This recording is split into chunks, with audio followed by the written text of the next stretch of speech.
அன்பே சிவம் மனமே குரு என்றுணர்த்திய குருவே போற்றி. எனக்குள் இறைவனை உணர வைத்த குருவே போற்றி.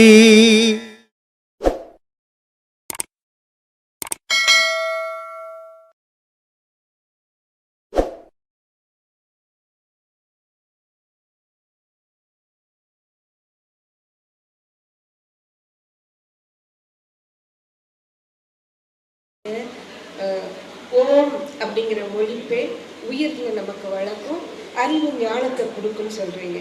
அப்புறம் எதுக்குங்கய்யா சிவாய நம, ஓம் நாராயணாய அப்படிங்கிற மந்திரங்களை மற்றதெல்லாம் பேசணும்?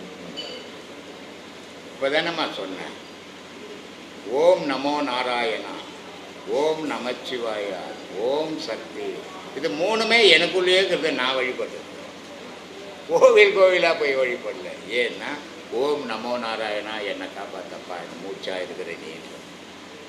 ஓம் சக்தி, குண்டலி சக்தியாக என் உடலில் உஷ்ணத்தை சீராக வச்சுக்க அம்மா தாயே அப்படின்னு சொல்கிறேன். ஓம் நமச்சிவாயா, அப்பா நான் நல்லா பேசணும், எனக்கு ஒளி வரணும், தொத்துவாய் ஆகிடக்கூடாது, அதுக்கு நீ தான் துணை வேணும். ஓம் நமச்சிவாயா. அப்போது முப்பொருளையும் நான் வழிபட்டு தான் வணங்கி தான் வாழறேன். இந்த முப்பொருள் இல்லைன்னா நான்ன்றது ஒன்று இல்லை இல்லையா? நான்ன்றது என்னோடு இருக்கணுமே தவிர நான்ன்றது ஊமேல பாயக்கூடாது. அது ஆணவத்தினுடைய உச்சம் இல்லையா? ஆனால் நான்ன்றது ஒன்று இல்லைன்னா நீன்றது ஒன்று இருக்க மாட்டேன் இல்லையா? என்கிட்ட ஒருத்தர் வந்தார், சாமி நான் என்றமே அது ஆணவம் இல்லையா? இல்லைப்பா, அறியாமையில் ஆணவம்னு சொல்லுவேன். நான்ன்றது ஒன்று இல்லைன்னா நீன்றது ஒன்று இருக்க மாட்டேப்பா அப்படின்னு. ஏன்னு சொல்கிறேன்னா, நான் இருக்கிற வரைக்கும் தான் என்னுடைய வாழ்வு நடக்கும். நான் என்ற ஆன்மா போச்சுன்னா எனக்கு வாழ்வு இல்லை. அதே மாதிரி நீன்ற ஆன்மா நான்ன்றது இருந்தால் தான் உன்னை பார்க்க முடியும், உன்னை அறிய முடியும். நான் இல்லை, நான் உன்னை எப்படி அறிய முடியும்? முடியாது. அப்போது நான் அவசியம். இந்த நான்ன்றது எப்படி பட்டதாக இருக்கிறோம்? பல பேருக்கு அன்பு செய்கிற நானா, பல பேர் அடக்கிற நானா இருக்கக்கூடாது. அது ஆணவத்தினுடைய உச்சம். அது அதனால் அப்படி இருக்கக்கூடாதுன்னு நினைக்கிறோம். பிறவா நெறி வேணும்னா அதுக்கு நீங்க சொன்ன வழி. ஒரு ஆழ்வார் சொல்றாரு, ஐயா எல்லாரும் பிறவா நெறி வேணும்னு சொன்னாங்க. நான் பிறப்பேன். என்னடா பாவி, எல்லாரும் வைகுந்தத்துக்கு வர்றதுக்கு ஆசைப்பட்டாங்க, நீ மட்டும் வரமாட்டேன்னு சொல்றிய, என்ன உனக்கு அவ்வளோ கெட்ட புத்தி? நான் வைகுந்தத்துக்கு வந்து என்ன பண்ண போகிறேன்? நான் இங்கிருந்து நான் இறைவா உனக்கு தொண்டு செய்வேன். அங்கே வந்தால் தொண்டு கூட செய்ய முடியும். அதனால் எனக்கு மரணம் இல்லாத பெருவாழ்வு வேணும். எல்லாரும் பிறவா நிலை வேணும்னா அவன் மரணம் இல்லா பெருவாழ்வு வேணும். நான் உனக்கு தொண்டு செய்தேங்கண்ணா அதை ஸ்ரீரங்கத்தில் அப்படின்னு. அப்போ அவனுடைய குணம் பார்த்து இல்லையா? உயர்ந்த குணம் இல்லையா? அது மாதிரி மனிதன் பிறக்கணும். பிறக்கலைன்னா உலகம்னு ஒன்று இருக்காது. ஆனால் நீ பிறந்த பயனை உலகத்துக்கு சொல்லணும். அவன் தான் ஆறறிவு மனிதன்.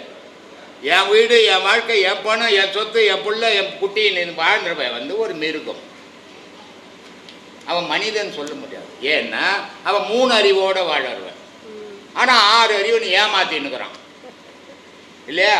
தாய் வயிற்றுலேருந்து முட்டி மோதி பலம் கொண்டு வந்து விழுந்தான், அது ஒரு அறிவு.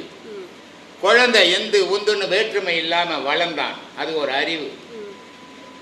குறிப்பிட்ட காலம் வந்தோடனே என் மனைவி, என் வீடு, என் தாயின்னு வாழ்ந்தான், அது ஒரு அறிவு இல்லையா? அப்போ ஜீவனா பிறந்தான், சக்தியா பிறந்தான், ஜீவனா வளர்ந்தான், மனமா வாழ்ந்தான், பிணமாக போயிட்டாமா இல்லை? அப்போ 3 அறிவில் வாழறான் மனுஷன். ஆனால் இவன் 6 அறிவுன்னு ஏமாத்துறான்.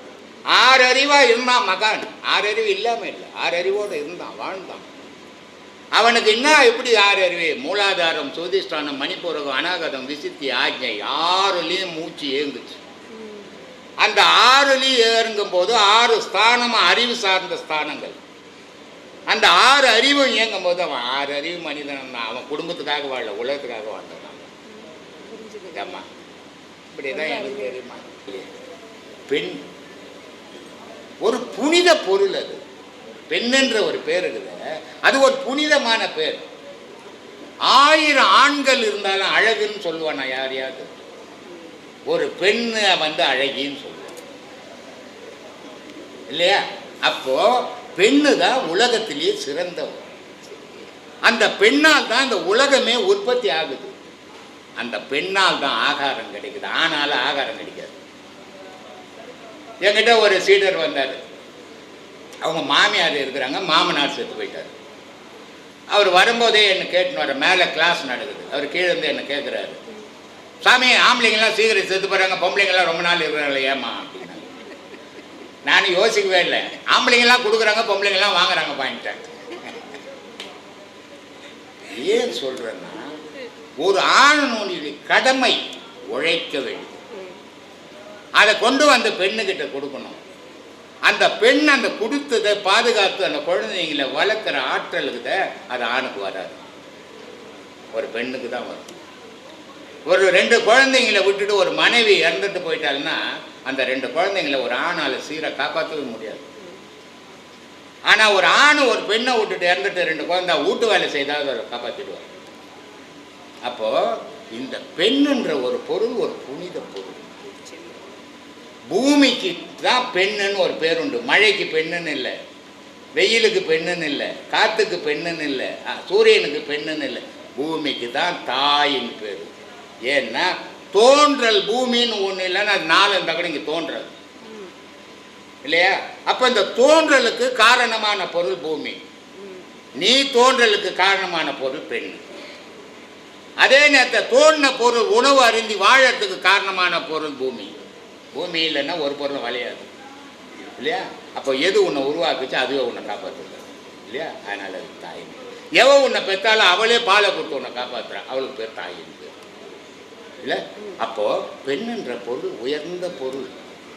பெண்ணுன்ற பொருள் ஒரு புனிதமான பொருள்.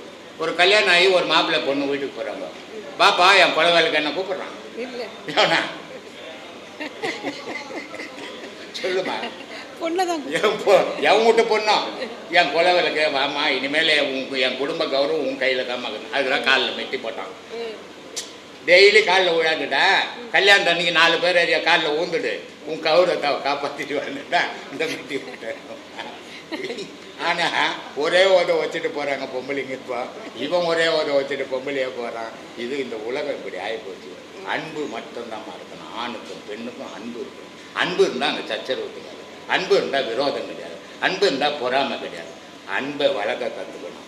பிள்ளைங்களை அறிவாளியே வளரணும்னு ஆசைப்படணும் பெற்றவங்க. பணக்காரனாக வாழணும்னு ஆசைப்படக்கூடாது. பணக்காரனாக வாழணும்னு ஆசைப்பட்டால் அந்த பிள்ளைங்க கண்டிப்பாக கெட்டு போயிடும். இதெல்லாம் என் தீர்ப்பு. நீயா இருக்கும்போது உன்னோட பிறவி பயனை அடை அப்படின்னு சொன்னீங்கன்னா, அதில் நான் நீங்கிற நான் நானா இல்லை டானா, எதுங்கய்யா சரி? தான் அப்படிங்கிறது சரியா, நான்ங்கிறது சரி? நான் என்றது ஆன்மா, சரிங்க. தான் என்றது உடல். சரிங்க. தான் சரிங்க ஐயா. ஆன்மா. அப்போது இந்த ஆன்மாவை உடல் சுமந்துங்குது. இந்த உடல் ஆன்மா நானாக இருக்கும், இந்த உடல் தானாக இருக்கும். அப்போது இந்த ரெண்டும் சேர்ந்தது தான் இயக்கம். ஒரு பொருளாக எதுவுமே இயங்காது. கணவன் மனைவி இல்லைன்னா குடும்பம்னு இல்லை இல்லையா? தாயை தகப்பன்னா பிள்ளைன்னு இல்லை, புருஷன் பொண்டாட்டி இல்லைன்னா கணவன் மனைவின்றது இல்லை, ஜீவனும் ஆன்மாவும் இல்லைன்னா மனிதன் இல்லை. அப்போது எல்லா பொருளும் 2 வகையாக இருந்தால்தான் இயக்கம். ஒரு வகையாக இருந்தால் இயக்கம் போயிடும். அதனால் 2 வகையாக இருக்கிறோம், உடலும் உயிருமா இருக்கிறோம். அப்போது உடல் உயிர், உயிர் என்றது நான், உடல் என்றது தான் இல்லையா? இது ரெண்டும் இணைஞ்சு தானே வாழறோம். ஆனால் இந்த ரெண்டுமே அடுத்தவங்க கிட்ட பாயக்கூடாது. அது ஆணவம்னு பேர். சரிங்க சரிங்க, இதுதான் ரொம்ப முக்கியம். சொல்கிறீங்க, ரொம்ப மகிழ்ச்சி. அடுத்து ரொம்ப பெருமையும் ரொம்ப உரத்து தன்னுடைய நிலையை பேசுறது ஆண்களுடைய வழக்கம் அப்படின்னு சொல்கிறீங்க.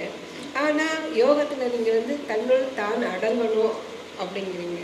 அப்போ ஒரு ஆண் அடங்கி வாழணுமா, உரத்து பெருமையாக வாழணுமா? ஒரு ஆண் எப்பயும் உரப்பாக தொழிலையும் மற்ற நிலைகளையும் பெருமையோடையும் உரப்பாகவும் இருக்கணும்னு சொல்கிறீங்க. உரத்த சத்தத்தோடையும் இதாக இருக்கணும்னு இப்போ பெண்கள் பற்றி பேசும்போது சொன்னீங்க. ஆனா ஒரு ஆண் வந்து யோகத்துல அடங்கணும்னு சொல்றீங்க, ஆணோ பெண்ணோ யோகத்துல அடங்கி இருக்கணும் அப்படின்னு சொல்றீங்க. அப்போ அடங்கி வாழணுமா இல்ல பெருமையா வாழணும்? அவர் துறை வந்து கம்பெனி வச்சுக்கிறாரு. சரிங்க அவர்கிட்ட ஒரு 150 பேர் வேலை செய்கிறாங்க. சரிங்க. இப்போ அவர் காலையில் டிஃபன் கொடுக்குறாரு. எந்த கம்பெனியில் சின்ன கம்பெனியில் எல்லாம் நடக்காத விஷயம், ஆனால் அவர் பண்ணின்னு இருக்காரு. காலையில் டிஃபன், மத்தியானம் சாப்பாடு, நைட் சாப்பாடு போட்டாங்க, மாதம் சம்பளம் கொடுக்குறாரு. அங்கே போய் அவர், அப்பா நான் ரொம்ப அன்பானுவேன், நீ ரொம்ப அன்பாருன்னா அவன் இவர் பக்கத்தில் பாய் போட்டு படுத்துப்போம். ஆமா இல்லையா? வேலை நடக்குமா? நடக்காது. அங்கே போய் என்ன பண்ணுறது, எந்த வேலை செய்தியா இந்த வேலை செய்தியா ஆச்சா அது அப்படின்னா தான் அங்கே வேலை நடக்கும். அப்போது அங்கே அதிகாரம் தேவை. இந்த அதிகாரத்தை வீட்டில் வந்து கொண்டாடிக்கிட்டு ஏதாச்சா இதாச்சா போய் அப்பத்துனே அப்படின்ட்டுவோம் இல்லை. அப்போது எந்த இடத்துல நான் இப்போ நிற்கிறோமோ அந்த இடத்துக்கு ஏற்ற மாதிரி உன்னை நீ மாற்றிக்கணும். அதனால தான் நான் சொல்லுவேன், அடிக்கடி சொல்கிற விஷயம், கடவுள்கிட்ட போனால் ஒரு நல்ல பக்தனாயிடும், தாய் தாப்பங்கிட்ட போனால் ஒரு நல்ல பிள்ளையாயிடும், ஒரு மனைவி கிட்ட போன கணவன்கிட்ட போனீங்கன்னா நல்ல மனைவியாகவும் கணவனாகும், ஒரு குரு கிட்ட வந்தால் நல்ல சீடனாயிடும் இல்லையா? அப்படி எங்கே இருக்கிறியோ அங்கே அதுவாக ஆனேன்னா உனக்கு பிரச்சனையே இல்லை. ஆனால் எல்லா இடத்துலையும் என்னுடைய ஆணவத்தை காட்டினேன்னா அழிவு உண்டாக்கிடும். அதே நேரத்தில் எங்கேயுமே நான் ஒன்றுமே பண்ண மாட்டேன், நான் கம்மனு படுத்துறப்பேன்னா வேலை செய்யலாம் படுத்துப்பான், 10 பைசாவோடு போனி அவர்.